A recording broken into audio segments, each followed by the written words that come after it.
eu quero perguntar para o Leandro, como é que você consegue alimentar as esperanças dos seus alunos que entram para o trabalho, apontando um horizonte aonde pode ser que ele acaba não sendo empregado, mesmo se formando, mesmo se capacitando justamente nessa área. Você falou em indústria 4.0, eu deveria estar um pouco mais por dentro. Eu sei que o Jota, inclusive, fez um curso no Senai. Estou com o currículo estendioso dele aqui, ó, onde ele fez isso. Você pode falar um pouquinho a respeito disso.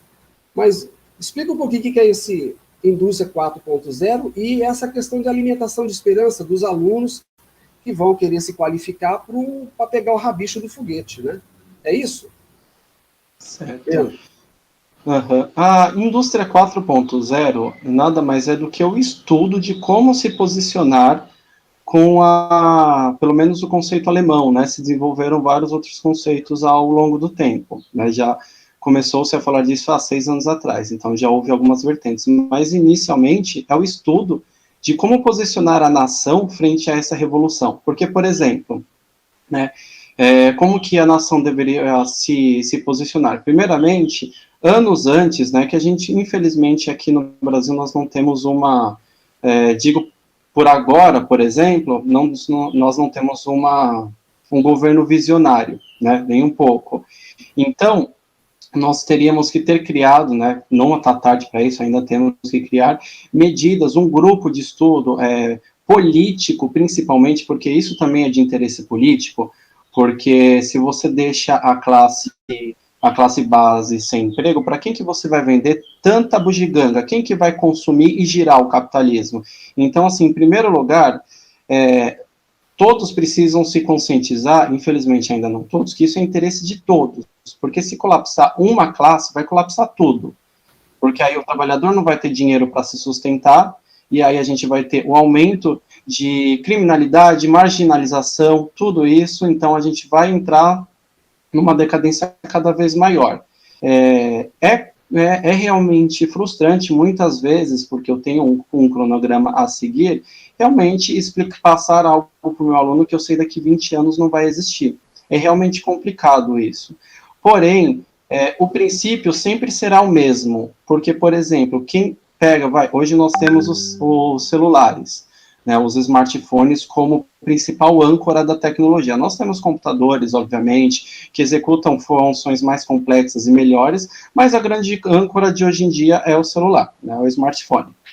Então, nós temos que, as pessoas, em primeiro lugar, elas têm que se adaptar a mexer com coisas digitais. Porque, por exemplo, eu tenho alunos, senhores, por exemplo, que não sabem digitar num teclado, né? Então, só o fato de você estar introduzindo eles a um mundo que vai se desenvolver cada vez mais é melhor do que daqui 20 anos ele está totalmente despreparado.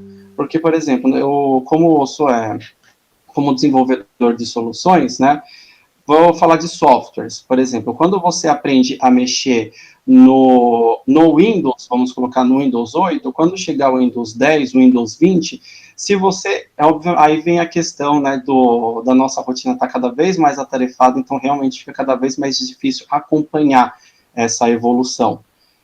Mas o que a gente pode fazer é realmente incentivos olhando para o futuro, porque não adianta você incentivar um adolescente e ir para um ensino onde ele não vai ter futuro, a profissão que não vai mais existir. Por exemplo, a gente tem o caso de advogados, por exemplo, que é uma coisa que já está acontecendo nos Estados Unidos. Advogado recém-formado não consegue emprego, advogado com 5, 10 anos de profissão também não está conseguindo emprego. Por quê? Porque as agências de advocacia, elas substituíram a maior parte das cabeças pensantes por algoritmos, né, por inteligência artificial. Então, assim, a gente já começa falando que não é só... É bom ter a consciência de que não é só emprego base que vai sumir tudo. A gente tem, por exemplo, o Watson, que é o primeiro computador cognitivo da IBM. Ele já é médico, advogado e jornalista, com uma precisão absurda de diagnósticos, né? Nós temos, por exemplo, a JP Morgan. A JP Morgan, ela fez um software que executa 360 mil horas de trabalho em 5 segundos. Isso causou como é que eu posso dizer, uma produtividade equivalente a 200 funcionários durante um ano. Isso é muito Para o trabalhador, isso chega a ser até apocalíptico, porque cada vez mais empresas adotarão. Eu passei por uma empresa onde 30% dos funcionários entraram em corte exatamente por causa de uma nova inteligência artificial que fazia boa parte do processo. Né? Então, eu também já vivi isso na minha pele, eu fui um desses 30%, né? 30% ou 60%, não me recordo mais. Então, nós temos que, só vai ter espaço, né, daqui para frente, para os grandes conhecedores, né, por exemplo, os especializados em tais coisas, e principalmente a área do desenvolvimento em si, porque qual que é o ponto fraco da tecnologia? Vamos ser sinceros, aqui a gente está pensando, por mais que a tecnologia seja uma aliada, hoje, se a gente olha para a revolução, em muitos aspectos ela é nossa inimiga, né, por exemplo, os funcionários da JP Morgan, aí o Watson, que vai combater, né, vai entrar como auxiliar médico. Então, qual que é o ponto fraco da tecnologia? A tecnologia não cria nada. Ela desenvolve, ela melhora, ela aprimora, mas ela não cria nada do zero. Né? Então, principalmente, a gente tem que ter um pensamento crítico do que eu posso desenvolver, do que eu posso criar do zero e tentar olhar para frente quais serão as novas necessidades, porque hoje nós temos umas necessidades, amanhã nós teremos outras, e incentivar as pessoas a olharem para isso, não olhar simplesmente para profissões, né, que isso é uma coisa que falta muito, as pessoas olharem para a sociedade e ver como é que a sociedade está se desenvolvendo, quais cargos eu vou precisar amanhã, hoje, o que está acontecendo com o mundo, para tentar prever o amanhã. Obviamente não dá, né? A gente pegou aí, por exemplo, ninguém esperava que a revolução digital se ocorresse de maneira tão bruta por causa de uma pandemia, né? Quando em épocas difíceis é quando mais acontece, guerras, onde tem os maiores avanços, o computador foi desenvolvido por causa da guerra, nós temos aí o coronavírus agora fazendo com que nós utilizemos cada vez mais os computadores, e isso faz com que as empresas também desenvolvam cada vez mais.